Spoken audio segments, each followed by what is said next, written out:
Hello everyone, good afternoon. Shri Swami Samarth. So आज आहे शनिवार, आज आहे सॅटरडे. आज मी आणि माझी छोटी बहीण जात आहोत दत्त मंदिरामध्ये. सो आमच्या घराच्या थोडंसं जवळच आहे दत्त मंदिर. सो आज आम्ही दोघी तिथे जातो आहे. प्रॉपर रेडी झाले मी पण आणि माझी बहीण पण रेडी होते. So let's go. आत्ता वाजले दुपारचे 12 आणि माझं पूर्ण कामही उरकून झालेलं आहे. सकाळी पूर्ण स्वयंपाक बनवला, किचन ओटा पूर्ण उरकून घेतला. त्यानंतर माझं पूर्ण किचनचं पण काम झालेलं आणि आम्ही दोघी पण आता रेडी झालेलो आहोत मंदिरात जाण्यासाठी. सो आम्हाला जायचं होतं स्वामी समर्थांच्या मंदिरामध्ये, बट तिथे आम्ही गुरुवारी जाणार आहोत. बट आज जाणार होतो आम्ही दत्त मंदिरामध्ये. हो, आणि आजचं वेदर हे असं आहे, पूर्ण क्लाउडी वेदर आहे आणि पाऊस येण्याची पण खूप शक्यता आहे. वारं खूप जास्त सुटले, बारीक बारीक पाऊस पण येतोय.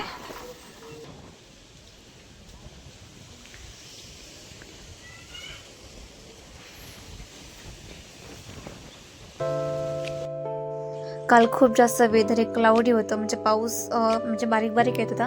घरून निघताना आम्ही असं विचार केला जाऊ का नको असं झालं होतं. बट एकदा फायनली डिसिजन घेऊन आम्ही निघालो, कारण वेदरच तसं होतं कालचं. खूप आभाळ पण आलं होतं, असं वाटत होतं मध्येच निघालो आणि पाऊस जर आला तर आपली पण फजिती होईल.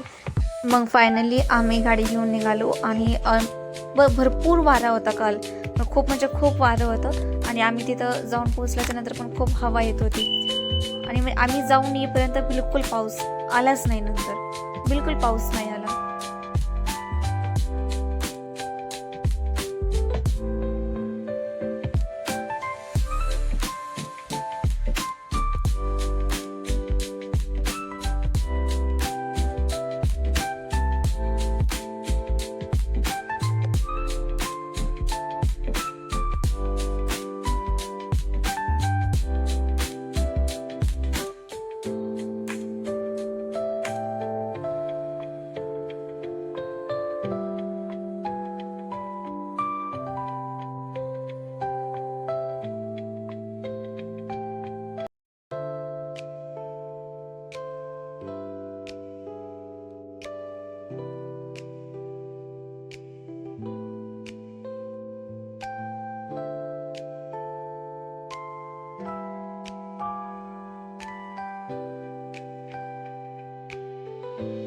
आणि हे मंदिर आमच्या घरापासून एक 5 ते 10 मिनिटाच्या अंतरावरती आहे.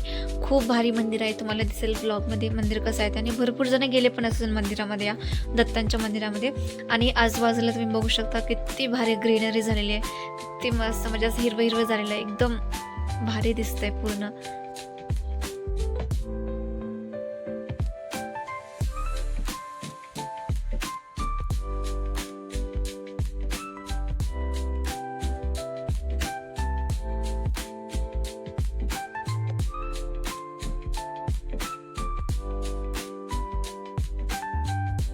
आणि आम्ही आता मंदिराच्या इथे येऊन पोचलेलो आहोत. हे जे समोर दिसत आहे तेच मंदिर आहे, ते दत्तांचं मंदिर. इथून खाली गेल्याच्या नंतर राईटला जायचं सरळ. आणि खूप भारी वाटत होतं, म्हणजे हवा पण होती, एकदम ग्रीनरी होती पूर्ण साईडला.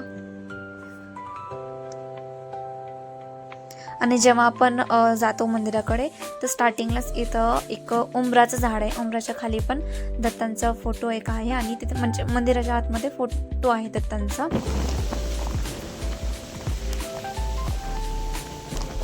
म्हणजे आजूबाजूचा पूर्ण परिसर हा शेतीचा आहे. आणि इथं खूप मोठं वडाचं झाड आहे. म्हणजे वटपौर्णिमेच्या दिवशी इथं भरपूर साऱ्या बायका येतात वडाची पूजा करण्यासाठी. आणि इथं मी साईडला स्कूटी पार्क केली आहे. बरंच मोठं झाड आहे वडाचं या ठिकाणी. तिथे पूजा पण केलेली आहे वटपौर्णिमेच्या दिवशी भरपूर साऱ्या बायकांनी. आणि आजूबाजूचा परिसर हा पूर्ण शेती आहे.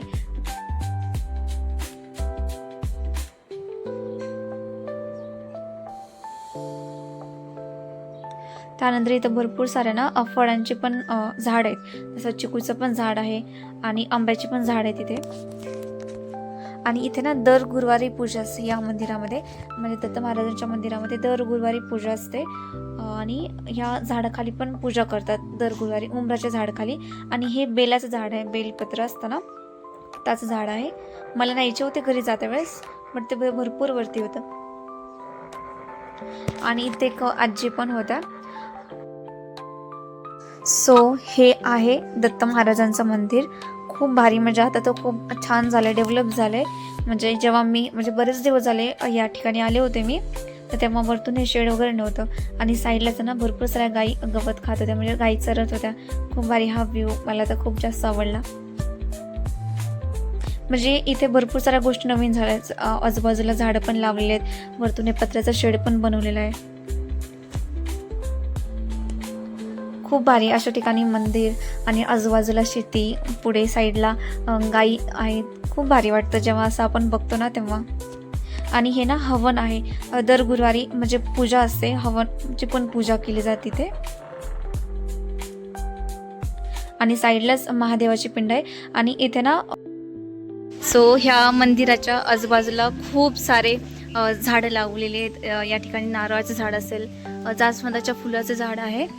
आणि इथे ना म्हणजे कासव असतो या ठिकाणी, कासव, बट आता त्याच्यात पाणी पण नाही आणि कासव पण नाही. इथे मस्त अशी महादेवाची पिंड आहे, त्याच्यावरती अशी झाड आहेत. आजूबाजूला पण झाडं खूप सारे लावलेले आहेत. आणि इथे हवन आहे, दर गुरुवारी हवनाची पूजा केली जाते.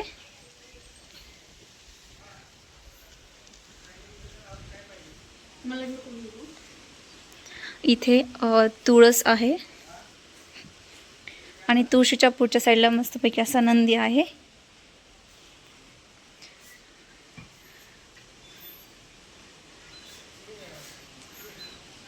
आणि समोर मंदिर, इथे स्वामी समर्थांचा पूर्ण फोटो आहे.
आणि मंदिराच्या साईडलाच गाईचा गोठा आहे.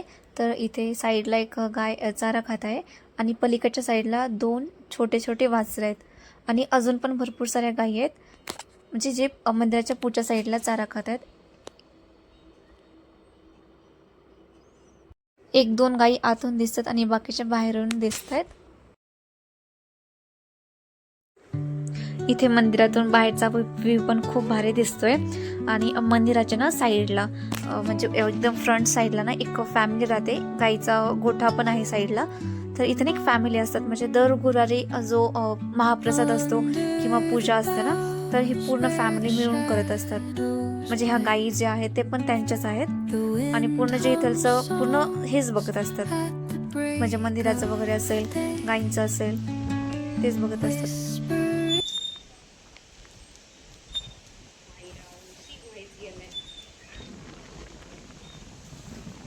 ते ना भरपूर सारे आंब्याची झाडं लावलेली आहेत. इथे काय, इथे एक, इथे एक, इथे एक. तर त्या आजीनी आपल्याला बेल घेण्यासाठी पिशवी दिलेली आहे. सो आपल्याला याच्यामध्ये बेल घ्यायचं आहे. इथे बेलच झाड आहे, इथे बेलपत्र मिळते इथं. आणि घरी यायच्या वेळेस आम्ही बेल पण घेतला थोडासा. आणि उमराच्या खाली जे छोटंसं मंदिर आहे तिथे बसलो, त्या ओट्यावरती खूप छान वाटत होतं. जेव्हा देवाच्या समोर आपण बसतो खूप छान वाटत होतं. आणि त्यानंतर मग आम्ही निघालो दोघी घरी जायला. जास्त वेळ नाही लागला, अर्धा-पाऊण तास लागला असेल तिथे. देन घरी आल्याच्यानंतर मी माझं पूर्ण सगळं काम करून घेतलं आणि इव्हिनिंगला मस्तपैकी सगळ्यांसाठी चहा बनवला आणि मला पण लागली ती भूक, त्याच्यामुळे मी चहा आणि गुड डे बिस्किट खाल्ला. आवडतं मला गुड डे बिस्किट खायला. देन नाईटला होता प्रवीण सरांचा वर्कशॉप, तो अटेंड केला. खूप बेस्ट सरांच्या वर्कशॉपमधून लर्निंग शिकायला भरपूर काही शिकायला मिळालं आणि 100+ पार्टिसिपेट पण या वर्कशॉपमध्ये होते. सो हा होता आजचा दिवस. मला ब्लॉग कसा वाटला तो नक्की कमेंट करून सांगा. व्लॉग आवडला असेल तर ब्लॉगला लाईक करा, शेअर करा, सबस्क्राईब करायला विसरू नका. भेटूया अशा एका नवीन ब्लॉगमध्ये. तोपर्यंत काळजी घ्या, मस्त राहा.